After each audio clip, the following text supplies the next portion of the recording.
नमस्कार साथियों, IAS study trick YouTube channel और एएसएम एकेडमी में मैं अमित जैन शास्त्री आप सभी का स्वागत करता हूं। दोस्तों, पुनः लेकर के आ गए हैं आपको बहुत ही महत्वपूर्ण क्वेश्चन जो कि आपके बाल विकास एवं शिक्षा शास्त्र से हर प्रकार से उपयोगी हैं और जिस भी एग्जाम में ये पूछा जाएगा आप निश्चित मान करके चलें कि इन क्वेश्चन में से आपको फंसेंगे और आप अच्छे से यदि पढ़ते हैं तो आपको इससे संबंधित कई क्वेश्चन भी समझ में आएंगे। चलिए दोस्तों, शुरू करते हैं। भारत में प्रौढ़ शिक्षा कार्यक्रम की असफलता का कारण है। भारत में जो प्रौढ़ शिक्षा कार्यक्रम उसमें असफलता का मुख्य कारण क्या है तो यहाँ बताना है। तो अनुदेशकों एवं अन्य कार्यकर्ताओं की लापरवाही बिल्कुल यह कारण है। इसके अंतर्गत प्रौढ़ों के लिए अतिरिक्त अभिप्रेरणा की व्यवस्था न होना, उचित निगरानी का अभाव, ये सभी ठीक है। आप जानते होंगे प्रौढ़ शिक्षा मतलब 8 से जो 14 वर्ष के बालक बालिकाएं हैं उनके लिए अनिवार्य शिक्षा का भारत सरकार ने कार्यक्रम रखा है कि उनको अनिवार्य एवं निःशुल्क शिक्षा दी जाएगी। अगला देखें, एक स्कूलों में नैतिक शिक्षा दिए जाने के संबंध में आपका क्या विचार है? स्कूल में नैतिक शिक्षा अवश्य दी जानी चाहिए क्योंकि किताबी ज्ञान नैतिकता भी बच्चों में आनी चाहिए, इसलिए नैतिक शिक्षा दी जानी चाहिए। विचार है अपन सबका। एक शिक्षक का निजी जीवन कैसा होना चाहिए? शिक्षक का निजी जीवन कैसा हो? पद की गरिमा के अनुरूप, क्योंकि वह शिक्षक है, वह दूसरों को सिखा रहा है, दूसरे बच्चे उनका अनुसरण कर रहे हैं, तो शिक्षक के पद पर है तो पद की गरिमा के अनुसार ही उसका आचरण भी होना चाहिए, रहन सहन भी वैसा ही होना चाहिए। अगला देखें, स्वतंत्र भारत में शिक्षा के माध्यम की समस्या हल न होने का प्रमुख कारण क्या है? कि भारत क्या है, एक बहुभाषी है, इसलिए क्या है उसका माध्यम के लिए जहाँ पर जो कर्नाटक में चले जाओ तो कन्नड़ का है, तमिल में चले जाओ तो तेलुगु का है, महाराष्ट्र में चले जाओ तो मराठी का, गुजरात में चले जाओ तो गुजराती का, मध्य प्रदेश में आ जाओ तो हिंदी, तो अलग अलग बहुभाषी, इसलिए कोई एक माध्यम नहीं हो पा रहा है। शिक्षा का माध्यम ऐसी भाषा को बनाना चाहिए कि ऐसी भाषा को जिस पर जनसाधारण का आधिपत्य हो, तो बच्चों को समझ में भी आएगा, पढ़ेंगे और उनका ज़्यादा उपयोग भी उस भाषा का होगा। इसलिए अगला देखें, जीवन में सफलता प्राप्त करने के लिए आवश्यक है क्या है? प्रतिकूल परिस्थितियों में भी अपने आप को ढाल लेना और परिश्रम से ना भागना। प्रतिकूल परिस्थिति आ गई, मतलब कठिन परिस्थिति आ गई, तो भी अपने आप को उसमें ढाल लेना और परिश्रम से ना भागना, यही क्या है जीवन में सफलता के लिए आवश्यक होता है। बहुत ही महत्वपूर्ण प्रश्न है दोस्तों। मेरा निवेदन होगा लाइक जरूर कर दें एक बार वीडियो को। आपके विचार में प्राइमरी शिक्षा निःशुल्क करने से क्या होगा?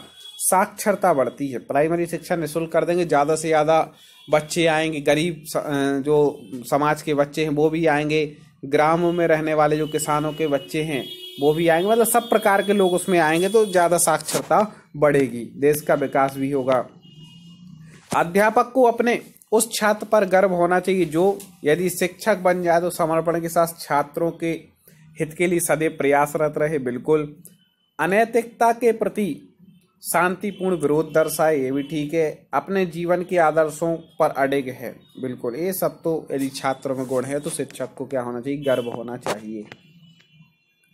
अगला देखें, यदि वाद विवाद प्रतियोगिता के लिए आपको निर्णायक मंडल में शामिल कर लिया जाए तो आप क्या प्रतिभागी के प्रदर्शन के अनुसार निर्णय देंगे? कि जैसा प्रतिभागी वैसा निष्पक्ष होकर के निर्णय देंगे और कोई उसमें गर्व या कोई अन्य बातें नहीं करेंगे। अगला देखें, नई नई बातें सीखने के लिए आवश्यक है कि नई नई पुस्तकों का अध्ययन किया जाए। बिल्कुल। नए नए स्थलों का भ्रमण किया जाए, ये भी ठीक है।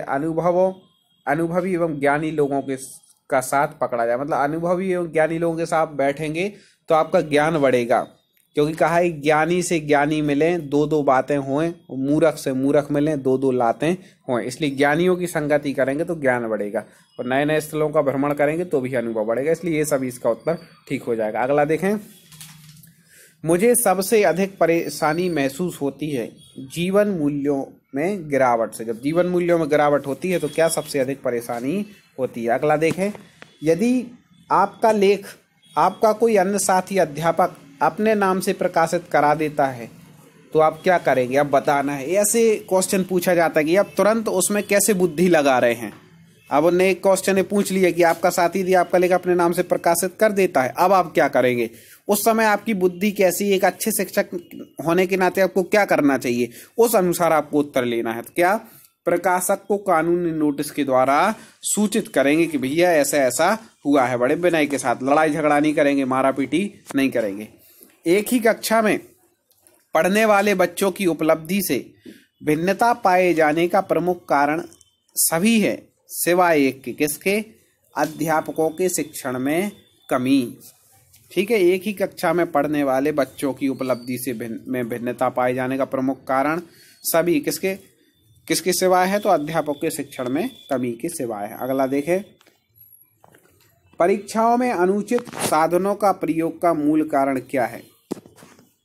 परीक्षा व्यवस्था का दोषपूर्ण होना, ये भी है, और नैतिक मूल्यों का ह्रास। तो ए और बी दोनों हो जाएंगे। अगला देखें, यदि कोई प्रधानाचार्य मतलब होता है प्राचार्य, ठीक है, अपने स्कूल का अच्छा परीक्षा फल चाहता है तो उसे क्या करना चाहिए?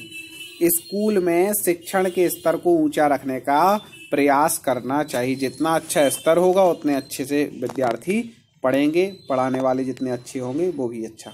अगला देखें, एक डॉक्टर तथा अध्यापक में यह समानता है कि दोनों निदान के पश्चात ही उपचारात्मक विधि अपनाते हैं। कितनी अच्छी बात है, ये दोनों निदान के पश्चात ही क्या करते हैं? उपचारात्मक विधि अपनाते हैं। पहले निदान करते हैं कि इसका ये फल है, फिर उसके बाद उस अनुसार उपचार करते हैं। एक विद्यार्थी में पहले उसका परीक्षण करते हैं, फिर देखते हैं इसमें क्या कमी है, तो उसके अनुसार उसके लिए आगे निर्देश देते हैं। अध्यापक और अध्यापिकाओं की प्रतिष्ठा एवं मान में काफी गिरावट आई है। इसका मुख्य कारण क्या है?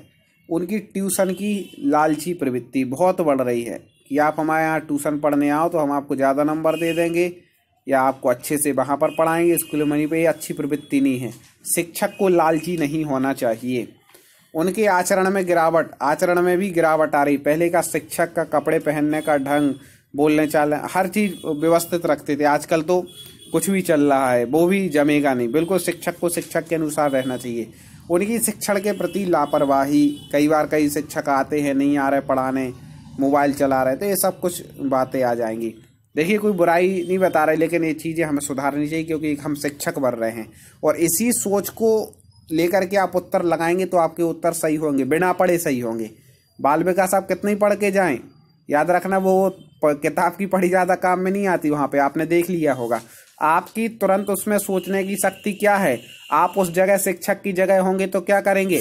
विद्यार्थी की जगह होंगे तो क्या करेंगे? एक अच्छा विद्यार्थी जो काम करेगा उसके अनुसार उत्तर लगाना है, या शिक्षक के विषय में पूछा है तो एक अच्छा शिक्षक जो होगा उसके अनुसार उत्तर लगाना है। प्रधान अध्यापक की जगह पूछा है तो अच्छा प्रधान अध्यापक को किस सिचुएशन में क्या करना चाहिए उसके अनुसार उत्तर लगाना पड़ेगा। आप किताब में कितनी रट्टा मार लें, कोई फिर काम में आने वाला नहीं। इसलिए इन प्रश्नों पर हम चर्चा कर रहे हैं। उसी शिक्षक को समाज में वास्तविक मान सम्मान मिलना चाहिए जो कैसा हो? अपने पद के दायित्वों का निर्वहन ईमानदारी और निष्ठा के साथ करता हो। उसको समाज में क्या वास्तविक मान सम्मान मिलना चाहिए। अगला देखें, यदि किसी छात्रा का अभिभावक जो आपके लिए अपरिचित है आपसे घर पर मिलना चाहे तो अध्यापिका के रूप में आप क्या करेंगी? अब देखो, कोई अभिभावक है, आप अध्यापिका हैं, आपसे घर पर मिलना चाह रहा है, तब आपको क्या करना चाहिए? तो इसके उत्तर जो यहाँ पर दिए हैं मैं बताता हूँ। तो उसको क्या, उससे घर के दरवाजे पर खड़े खड़े मिल लेंगे, अंदर ना आने दें, क्योंकि अपन जब जिनसे अच्छे से परिचित नहीं है उनसे अपन इतना घुल मिल भी नहीं सकते। आजकल अध्यापकों तथा छात्रों के बीच अच्छे संबंधों की कमी का कारण क्या है? तो आपको बता दें कि अध्यापकों की उदासीन व्यावसायिकता, अध्यापकों की लगन व लगाव में कमी। इसलिए क्या है कि छात्रों और अध्यापकों के बीच अच्छे संबंध नहीं हो पा रहे हैं। अगला देखें, छात्रों में साहस की भावना पैदा करने के लिए अध्यापक को क्या करना चाहिए? उन्हें साहस एवं पराक्रम का बखान करने वाली कहानियां सुनाना चाहिए, क्योंकि बच्चे जो सुन रहे हैं उसका भी उन पर बहुत बड़ा प्रभाव पड़ता है। ऐसी कहानियां, ऐसे श्रेष्ठ पुरुषों की बातों को सुन करके उनमें भी एक भावना जागृत होती है, तो वो करना चाहिए। छात्रों को साहसिक कार्यों में लगाना चाहिए था। ए और बी दोनों हो जाएंगे। बहुत अच्छे अच्छे प्रश्न हैं और ऐसे प्रश्न पूछे जाते हैं कठिन सरल सारे प्रश्नों का इसमें समावेश है। आप बहुत अच्छे तरीके से पढ़ें। यदि आपको क्वेश्चन समझ में आ रहे हों और आप चाहते हैं कि ऐसी वीडियो और मिलते रहे तो हम लोगों के भी प्रोत्साहन के लिए आप एक बार लाइक जरूर कर दें। लाइक पर क्लिक कर दें। कमेंट में आप भी उत्तर बता सकते हैं या आपको ठीक लग रहे हैं क्वेश्चन तो आप बता सकते हैं कि हमें समझ में आ रहा है। अगला देखें, भारतीय समाज में नैतिकता के ह्रास का प्रमुख कारण क्या है? अध्यापकों का अपने दायित्व का ना निभाना। अध्यापक यदि अपने दायित्व को अच्छे से नहीं निभाएंगे तो नैतिकता का ह्रास होगा, क्योंकि अध्यापक क्या होता है? छात्र के जीवन का निर्माणक होता है। अध्यापक चाहे तो निर्माण भी कर सकता है और अध्यापक चाहे तो विध्वंस भी कर सकता है, क्योंकि चाणक्य ने कहा था कि अध्यापक की गोद में ही प्रलय और निर्माण पलते हैं। याद रखना। स्कूलों में पर्यावरण शिक्षा आवश्यक है। क्यों है? तो छात्रों में पर्यावरण चेतना जगाने के लिए, उन्हें पर्यावरण के प्रति उनका रुझान हो और वह भी जाने कि हमें अपनी प्रकृति को किस प्रकार से संरक्षित रखना है। इसलिए पर्यावरण शिक्षा भी क्या है? जरूरी है। अगला देखें, धर्म के विषय में आपका क्या विचार है? यह व्यक्तिगत शुद्धि का साधन है। धर्म क्या है? हमारे विचारों का, हमारी क्रियाओं का, हमारे कार्यों की व्यक्तिगत क्या करता है? शुद्धि करता है। अगला देखें, भारत में विभिन्न छात्रों के बीच शिक्षा की विषमता से क्या कारण है? क्या कारण है कि भारत में विभिन्न छात्रों के बीच शिक्षा व्यवस्था में विषमता है? देश के विभिन्न भागों में मूल्यांकन के स्तर का भिन्न भिन्न होना। आप देखेंगे किसी राज्य में जो मूल्यांकन होता है बड़ा सरल विधि होती है वहाँ की पढ़ाई, किसी की कठिन होती है, किसी की मध्यम होती है, अलग अलग प्रकार से मूल्यांकन होता है। तो ये भी एक कारण है। अगला देखें, एक अध्यापक का सबसे बड़ा शत्रु हो सकता है उसका अहंकार, जो उसके अंदर गुणात्मक सुधार लाने नहीं देता। ठीक है। अगला देखें, एक अध्यापक के लिए निम्न में से सबसे कठिन काम क्या हो सकता है? छात्रों के असामाजिक व्यवहार को सुधारना एक कठिन काम है, क्योंकि किसी के व्यवहार में परिवर्तन लाना कोई आसान बात नहीं। उसको समझाना पड़ता है, उसको उसके प्रयोग बताना पड़ते हैं। कभी कभी बहुत विद्वान व्यक्ति भी अच्छा शिक्षक नहीं बन पाता। इसका संभवतः कारण क्या हो सकता है? विद्वान का दुरुपयोग कोई कारण नहीं है। शिक्षण कौशल में परिपक्व ना होना। ठीक है, विद्वान तो है, ज्ञान है, लेकिन उसको शिक्षण कौशल नहीं पता कि पढ़ाना कैसे। आप लोग को देखते हो कुछ लोगों को बहुत ज्ञान है लेकिन वो अपनी बात को अच्छे से प्रस्तुत नहीं कर पाते, समझा नहीं पाते। तो जिसको शिक्षण कौशल में परिपक्व नहीं है तो विद्वान होने के बाद भी वह क्या अच्छा शिक्षक नहीं बन पाता। और कक्षा में सूचना संप्रेषित करते समय छात्रों के स्तर का ध्यान न रखना। अब कोई बहुत ज्यादा ज्ञानी है लेकिन पढ़ा रहा है कक्षा 8 को और अपना ज्ञान बता रहा है 12वीं कक्षा बराबर, तो भी वो ठीक नहीं बैठ पाएगा। इसलिए आप याद रखना, हमेशा जब भी शिक्षण होता है वो छात्रों की रुचि, उनकी आयु, उनकी योग्यता के अनुसार किया जाता है। अगला देखें, अध्यापकों संगठन का दायित्व होना चाहिए। अध्यापक जो संगठन है उनका दायित्व क्या होना चाहिए? देखें, शिक्षकों की समस्या पर विचार करना तथा उन्हें दूर करने का प्रयास करना। ये है अध्यापक संगठन जो बनना है। कोई राजनीति इनका उद्देश्य नहीं है, केवल शिक्षकों की समस्या पर विचार करना, उन्हें दूर करने का प्रयास करना, ये होना चाहिए। यदि कोई छात्र अध्यापक के निरंतर प्रयास के बावजूद बार बार कक्षा में फेल हो रहा है तो इसका संभवतः कारण हो सकता है छात्र की बुद्धि औसत से बहुत नीचे होना। उसकी जो बुद्धि है वह औसतन बहुत कम है, इस कारण से वो टीचर उसके लिए ध्यान दे रहा लेकिन फिर भी वो पास नहीं हो पा रहा। अगला देखते हैं, यदि कोई छात्र अपनी आशा से कम अंक पाता है तो उसे क्या कहकर सांत्वना देंगे? आपको लगता है कि छात्र अच्छे नंबर ला सकता था, 100 में से 90 ला सकता था, लेकिन वो लाया मात्र 60 नंबर, तो आप क्या करके उसको सांत्वना देंगे? तो आपको बताएं क्या बोलना है, तुम्हें अपने परिश्रम में विश्वास रखना चाहिए। तुम जो परिश्रम कर रहे हो बच्चे को समझाना चाहिए, तुम अपने इस परिश्रम में विश्वास रखो और निश्चित ही आगे सफल होगे। आप यदि छात्र को डांटेंगे और बुरा कहेंगे नहीं तुम तो ऐसे ही हो, मूर्ख हो, नहीं बनेगा, तो उसमें हीन भावना जागेगी और हीन भावना जागेगी तो वो आगे नहीं बढ़ पाएगा। इसलिए उसको क्या करना चाहिए?